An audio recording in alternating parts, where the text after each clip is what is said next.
Les intellectuels congolais, le malheur de la République démocratique du Congo. Les gens étudient pour devenir des problèmes supplémentaires à leur pays au lieu de devenir des solutions. Le plus grand inconscient du monde, le sans vision pour son pays, la personne qui a du mal à réfléchir quand son ventre est plein, qui pense que tout va bien dans son pays quand ses besoins personnels sont satisfaits, c'est l'intellectuel congolais. L'intellectuel congolais ne pense pas à la création des usines, des grandes entreprises. Il pense plutôt à créer un parti politique quand il a déjà de l'argent, pas pour créer des emplois, mais pour appauvrir davantage et diviser les pauvres citoyens.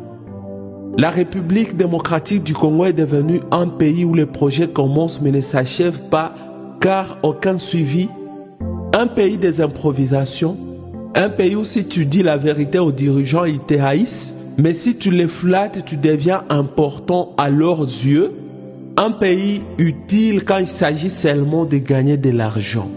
Mon pays n'a pas de système politique de gestion. Même les frontières congolaises sont gérées de manière à énerver toute personne qui a de l'intelligence. Les institutions de l'État sont comparables aux personnes aveugles. Les aveugles savent qu'ils ont besoin d'argent, mais ne savent pas de combien ils ont besoin, ni quoi en faire. Ils peuvent en avoir suffisamment, mais doivent être sales et mal habillés sans qu'ils ne sachent, pourvu qu'ils n'aient pas faim. Croyez-moi, c'est le gardien de l'aveugle qui bénéficie des avantages de l'aveugle plus que l'aveugle lui-même. La RDC est devenue comparable à une personne débile. Une personne débile fait rire tout le monde, mais jamais son propriétaire. Dans mon pays, même les universités où l'on est censé avoir des personnalités avec tous les titres et qualités possibles sont gérées comme des buvettes. Au XXIe siècle, les universités n'ont même pas un système national de gestion pour échanger des informations, vous imaginez. C'est pourquoi les étudiants changent des universités comme des habits après avoir commis des bêtises. C'est pourquoi vous ne pouvez pas certifier un relevé des cotes d'une université congolaise. Même avec le système LMD, vous n'aurez résolu aucun problème tant que le mode de fonctionnement n'aura pas changé. À cause des intellectuels, la République démocratique du Congo est devenue le pays qui ne vous encourage pas à étudier, mais après avoir étudié difficilement et dans des conditions inhumaines, car c'est le cas dans mon pays, on vous exige une expérience professionnelle de 10 ans ou plus avant d'occuper une fonction, sachant que vous n'en avez pas. Une façon de condamner la jeunesse à ne pas s'épanouir. Et pourtant, l'expérience professionnelle d'un intellectuel congolais est comparable à un homme qui, à force de boire de l'eau pendant plusieurs années, il part se plonger dans un lac pour nager. Nous savons tous que c'est la noyade qui doit suivre. Les intellectuels congolais ont des expériences dans les vols, dans la routine, dans l'inacceptable. Bref, les pays favorisent ceux qui les détruisent.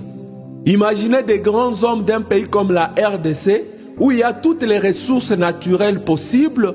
Ils portent des vestes fabriquées en Turquie, des téléphones fabriqués en Allemagne, des chaussures de l'Italie, chemises de la France, véhicules du Japon. Ils boivent les vins de l'Espagne, ils utilisent les chaises fabriquées en Hollande et ils sont fiers. Mon pays est un champ de la veuve où les vaches des voisins, les chèvres, les moutons et même les poules mangent des arbres sans crainte. C'est dans les champs de la veuve où tous les voisins orientent leurs caniveaux. À la veuve, on ne fait que s'excuser après l'avoir provoquée, surtout quand elle a des enfants irresponsables et qui ne sont pas unis.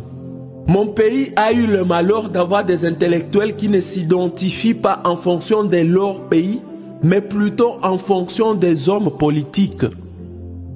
Celui qui passe son temps en train de se saouler et ne sait pas investir, c'est un professeur congolais en économie.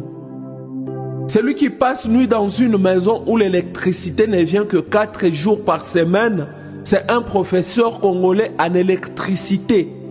La RDC est le seul pays au monde où tu verras un entrepreneur créer une entreprise et même des emplois, mais l'État l'aide à tomber en faillite. L'intellectuel congolais n'est pas loyal. Il est comme un chien. Si tu lui donnes un os, il sacrifie celui qui l'a élevé. Les intellectuels congolais, dites-moi, comment vous sentez-vous quand vous affichez des programmes, des jours, des audiences, mais vous ne venez même pas au travail ces jours-là, et si vous venez, vous dites que vous n'allez pas recevoir? Comment vous vous sentez quand vous invitez des gens à venir vous saluer au travail afin qu'ils découvrent que pour vous voir, on complète une audience, même quand vous n'avez rien à parler par rapport à votre travail? Comment vous sentez-vous quand vous voyez des banques qui fonctionnent en République démocratique du Congo? Des banques où quand vous y allez, c'est pour y passer toute votre journée? Des banques où l'on ne reçoit pas des gens en fonction de l'ordre d'arrivée, mais plutôt en fonction des connaissances, d'influence ou des dons d'argent.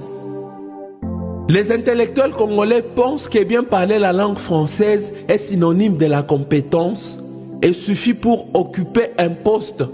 Conséquence, les Congolais connaissent tout et ils ne savent rien.